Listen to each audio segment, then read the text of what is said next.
ദേശീയ തലത്തിൽ BJP വിരുദ്ധ മുന്നണിക്ക് നേതൃത്വം കൊടുക്കുന്ന കോൺഗ്രസ് നയിക്കുന്ന കേരളത്തിൻ്റെ UDF സംവിധാനത്തെ ഈ തെരഞ്ഞെടുപ്പിൽ സപ്പോർട്ട് ചെയ്യാനാണ് പാർട്ടിയുടെ സംസ്ഥാന ഘടകം തീരുമാനിച്ചിട്ടുള്ളത്. പ്ലീസ് എന്നെ പിന്തുണയ്ക്കരുത്. നിങ്ങളെ പിന്തുണ നമുക്കും വേണ്ട. അല്ല, തെരഞ്ഞെടുപ്പായിട്ടും പിന്തുണയൊന്നും ആർക്കും വേണ്ടേ? അല്ല, SDPIക്ക് കുറച്ചൊന്നല്ല കേട്ടോ വോട്ട്. അല്ല, ഈ SDPI പിന്തുണ പ്രഖ്യാപിച്ചതിന് ശേഷം UDFിൻ്റെ ഒരു അവസ്ഥ നോക്കില്ലേ? SDPIൻ്റെ പിന്തുണ പ്രഖ്യാപിച്ചതിന് ശേഷം UDF ശരിക്കും ഗതികേടിലായി.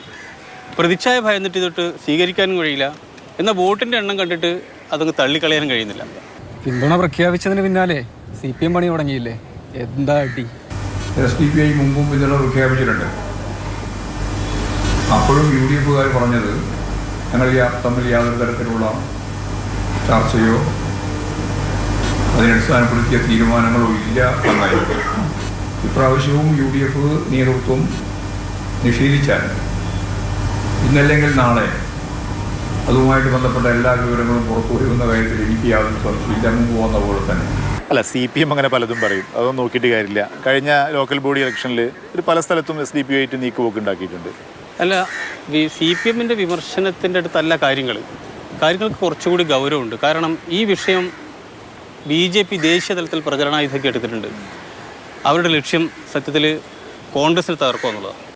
कांग्रेस के घोषणा पत्र में पूरी तरह मुस्लिम लीग की छाप है और इस मुस्लिम लीग वाले घोषणा पत्र में जो कुछ हिस्सा बचा खुचा रह गया उसमें वामपंथी पूरी तरह हावी हो चुके हैं.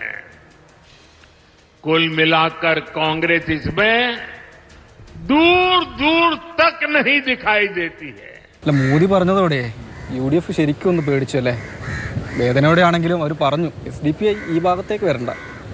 ഞങ്ങൾ ഭൂരിപക്ഷ വർഗീയതയും ന്യൂനപക്ഷ വർഗീയതയും ഒരുപോലെ എതിർക്കും. അത്തരം സംഘടനകളുടെ പിന്തുണ ഞങ്ങൾ സ്വീകരിക്കില്ല. SDPIയുടെ പിന്തുണ ഈ പശ്ചാത്തലത്തിൽ തന്നെയാണ് അതിനോടുള്ള സമീപനവും. അല്ല, ശരിക്കും ഈ പിന്തുണ എന്ന് പറയുന്നത് തനിയെ ഉണ്ടായതാണോ അല്ലെങ്കിൽ ഡീലുണ്ടോ?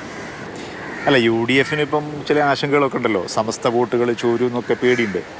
അതിനൊന്ന് ബാലൻസ് ചെയ്യാൻ വേണ്ടിയിട്ട് ഒരു പ്രധാനപ്പെട്ട ഘടകകക്ഷി നേതാവാണ് SDPI ചർച്ചയ്ക്ക് മുൻകൈ എടുത്തത്. പക്ഷേ ഒരു ഡീലുണ്ടായിരുന്നു, ഇത് പുറത്ത് പറയരുത് എന്നുള്ള കാര്യം. പക്ഷേ അത് SDPI ലംഘിച്ച് ഇത് പരസ്യപ്പെടുത്തി. അതോടുകൂടി പണിപാളി. അല്ല, SDPIയുടെ കാര്യം ഇങ്ങനെയായി, പിന്തുണയായി, പ്രഖ്യാപിക്കലായി, വിഴുപ്പലക്കലായി, എല്ലാം പ്രശ്നമായി. പക്ഷെ മറ്റൊരു സംഘടന ഉണ്ടല്ലോ ഇവിടെ, ഒരു ജമാഅത്തെ ഇസ്ലാമി എന്ന് പറയുന്ന സംഘടന. അവർക്കൊരു പൊളിറ്റിക്കൽ പാർട്ടി ഉണ്ടല്ലോ, വെൽഫെയർ പാർട്ടി. അവരുടെ പിന്തുണ ആർക്കാണാവോ ഇത്തവണ? ഈ കഴിഞ്ഞ തവണ UDFിന് പരസ്യമായിട്ട് പിന്തുണയായിരുന്നു. പക്ഷേ ഇത്തവണ അങ്ങനെ ബ്ലാങ്കായിട്ട് പിന്തുണയ്ക്കേണ്ട എന്നുള്ളൊരു അടക്കം പറച്ചിലൊക്കെ ജമാഅത്തിനുള്ളിലൊക്കെ ഉണ്ട് എന്നാണ് മനസ്സിലാക്കുന്നത്. ഈ കോൺഗ്രസിനോട് അത്രക്ക് അങ്ങോട്ട് പഴയ പോലെ ഒരു വിശ്വാസം ഇല്ലാത്ത പോലെ. ജമാഅത്തെ ഇസ്ലാമി LDFിനെ പിന്തുണയ്ക്കുന്നതെന്ന് എനിക്ക് തോന്നുന്നില്ല ഇങ്ങനൊരു ഘട്ടത്തിൽ. ജമാഅത്തെ ഇസ്ലാമി സംഘടിപ്പിച്ച ഇഫ്താറിന് ഇളമരം കരീം പങ്കെടുക്കുകയും അതിൻ്റെ ചില വീഡിയോസൊക്കെ പുറത്തു വരികയൊക്കെ ചെയ്തിരുന്നു. പക്ഷേ ഇഫ്താറിന് പോയി നോമ്പ് തുറന്ന് ബിരിയാണിയെല്ലാം കഴിച്ചു എന്നല്ലാതെ വേറെ പൊളിറ്റിക്കൽ ചർച്ചയും നടന്നായിട്ട് എനിക്ക് തോന്നുന്നില്ല കേട്ടോ. ജമാഅത്തിനുള്ളിലും വെൽഫെയറിനുള്ളിലൊക്കെ പൊരിഞ്ഞ ചർച്ച നടക്കുന്നുണ്ട്. ഈ UDFിന് വേണ്ടി പരസ്യപ്രചരണത്തിന് ഇറങ്ങണം എന്ന് പറഞ്ഞിട്ട് ആവേശം കാണിച്ച് എങ്ങനെ ഓവറാക്കണ്ട എന്നും ഒരു വിഭാഗം അതിനകത്ത് തന്നെ പറയുന്നുണ്ട്. എന്തായാലും UDFിന് തന്നെ പിന്തുണയ്ക്കാനാണ് സാധ്യത. പക്ഷേ ഈ SDPI പിന്തുണ ഈ കുളമായ സ്ഥിതിക്ക് അത് പരസ്യമായിട്ട് വേണോ വേണ്ടേ എന്നൊരു ചർച്ചയും കൂടി നടക്കുന്നുണ്ട്.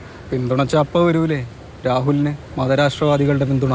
അതെ അതെ, പിന്തുണയായും പണി വരും എന്നുള്ളതാണല്ലേ. അല്ല, സാധാരണ തെരഞ്ഞെടുപ്പ് കാലത്ത് എല്ലാവരും വോട്ട് വേണം എന്നാണ് പറയുക. ഇനിയിപ്പം വോട്ട് വേണ്ട എന്ന് പറഞ്ഞ പ്രചരണം നടത്തേണ്ട അവസ്ഥയിലായി കാര്യങ്ങൾ.